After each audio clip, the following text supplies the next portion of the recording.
Masaya ako para sa'yo. Masaya na nagagawa mo na yung mga bagay ngayon. Mga bagay na hindi mo magawa sa panahon na mayroon pang tayong dalawa. Mga bagay na hindi mo maipakita noong panahon na tayo ay masaya pa. Mga aksyon na hindi mo maipadama noong tayo ay magkasama. Mga muka na hindi ko maipinta ngayon dahil dati ay hindi ko naman nakita. Mga masasayang emosyon na hindi ko naramdaman. Pag-aalaga na ngayon ko lang nasasaksihan. Ngunit hindi ko nararamdaman. Sapagkat hindi naman na para sa akin lahat ng yan. Hindi naman na ako ang iyong kasama sa bawat araw na dumadaan. Hindi naman na ako yung taong hinihintay mo sa oras ng uwian. Hindi naman na ako yung taong kasabay mo sa hapagkainan.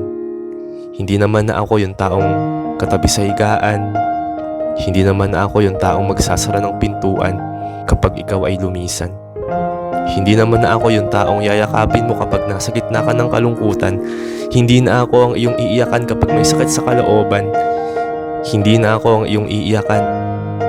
Hindi naman na ako. Hindi na ako. Hindi na ako yung nakaranas ng iyong mga pagbabago. Mga pagbabagong magpapatagal sa isang relasyon. Mga paglalambing, pag-aalala, pag-aalaga, pagsasakripisyo, pangungumusta, tiwala. Sana naranasan ko rin ang mga bagay na ito mula sa'yo nung mayroon pang tayo. At ang isa't isa ay ang ating mundo.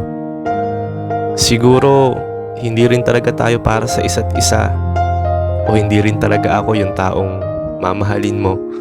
Dahil kung ako man yon, sana dati mo pa nagawa ang lahat.